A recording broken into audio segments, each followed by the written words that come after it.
জয় মা তারা।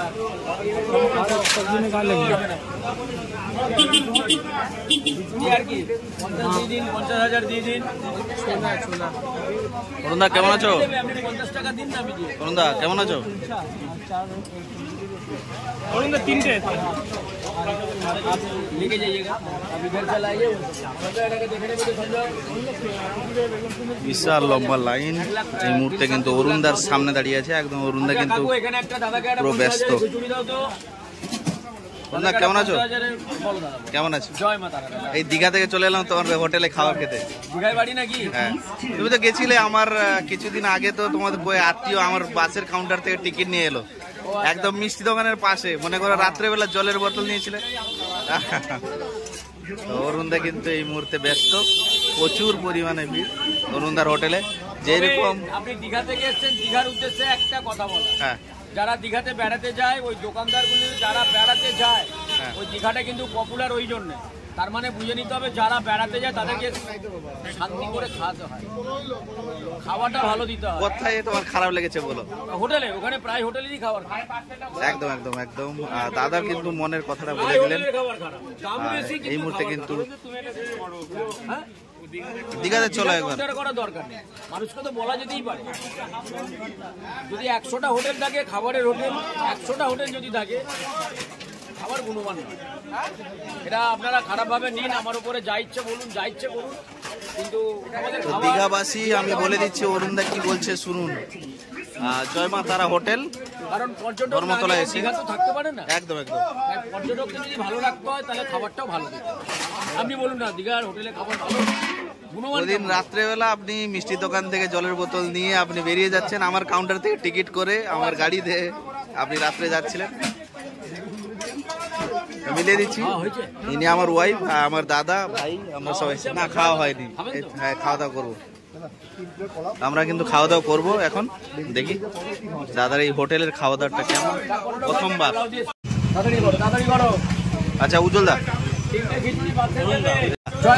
বলছিলাম যে দাদা আমাদের 4টা প্লেটে তোমার কাছে যে যে আইটেম আছে, আমার 4টা প্লেটে 4 রকমের আইটেম দিয়ে আমাকে 4টা প্লেট দাও।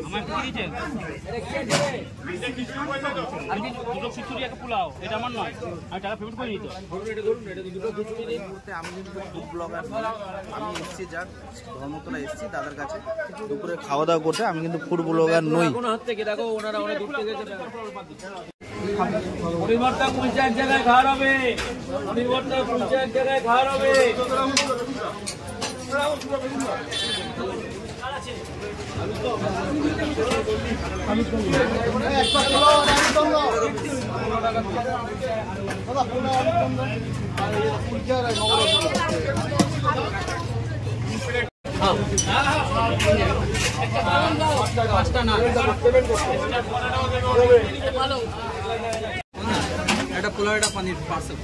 পোলাও পনির পার্সেল হবে। সব অল্প অল্প করে দেবে কিন্তু। 4 জন খাবে, সবকিছু আইটেম দিয়ে 4 জন খাবে। পোলাও সব কিছু দাও। এটা কি আছে বললেন? নিয়ে যাবেন তো 1,90,000। ক্যাশ দিন, ক্যাশ দাদা আমাদের। হ্যাঁ ধরো।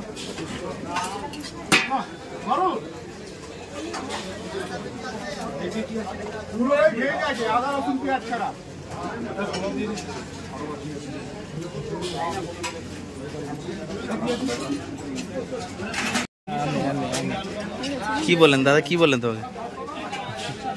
হ্যাঁ, আপনি তো দীঘাতে বাসিন্দাকে জানাতে হবে তো, যেরকম আমি কলকাতায় খেয়েছি আর দীঘা। বলো বলো বলো। কেন বলবো? আমার দেখে তো খুব সুন্দরই লাগছে, মনে হচ্ছে ভালোই হবে।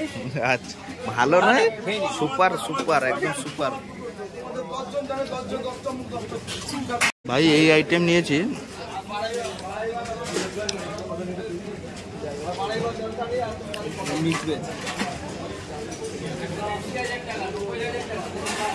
কোনো কথা।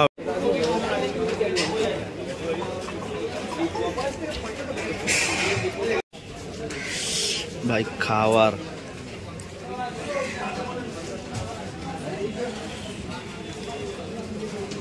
ভাই ভাই ভাই এদিকে কেমন লাগছে ভাই? A1 খাবার যদি ধর্মতলা আসছো ভাই, এখানে এসো একবার মা তারার হোটেলে গিয়ে খেয়ে যাও। তো আমরা যে খাচ্ছি না ভাই, প্লেট পুরো একদম কিন্তু পরিষ্কার করে খেয়েছি, পুরো প্লেট পরিষ্কার করেছি দাদা নিজে থেকে দাঁড়িয়ে থেকে আমাদের একদম, আমরা দীঘা থেকে এসেছি এবং সঙ্গে দাদা কিন্তু আমার একদম কিন্তু আমি প্রথমবার, আমি কিন্তু ফুড ব্লগার নই, বাট আমি দীঘা থেকে সমস্ত রকম আপডেট আপনাদের সঙ্গে তুলে ধরি, বাট আজকে ফার্স্ট টাইম এই জয়মা তারার যে মজাটা পুরো দক্ষিণেশ্বর থেকে সোজা এখানে। দাদা খুব সুন্দর, কোনো কথা হবে না, কোনো কথা হবে না। দেখো মায়ের কৃপা বললেন যে এই যে কথাটা আমি মেনে গেলাম। দক্ষিণেশ্বর থেকে কিন্তু সোজা মেট্রো ধরে ধর্মতলা, সুপার, কোনো কথা হবে না, কোনো কথা হবে না। এই খাবারে কোনো খাবারেই আদা, রসুন, পেঁয়াজ এই তিনটে জিনিস দিয়ে রান্না এই জন্যই হয়তো এত মানুষকে। আর সব থেকে একটাই কথা, যারা যাই কিছু ব্যবসা করুক না কেন, যেভাবেই যার পেটে রোজগার করুক না কেন, পেটের জ্বালা, সততার মধ্যে ব্যবসা করতে হবে আর ভালো জিনিস থাকবে।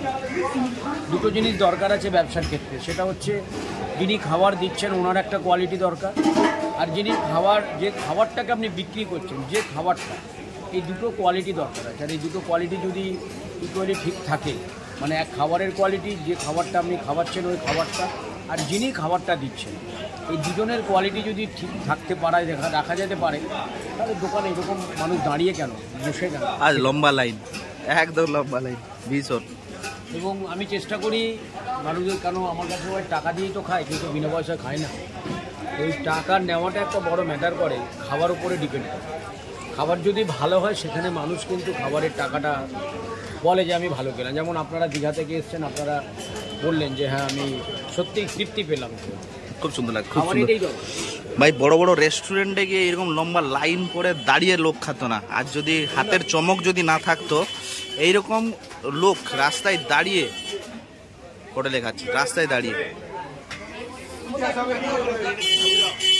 আচ্ছা কেমন লাগছে দাদা? খুব সুন্দর লাগছে। তো আমরাও কিন্তু প্রথম, দাদারা এখানে ডেলি খাওয়া হয় না?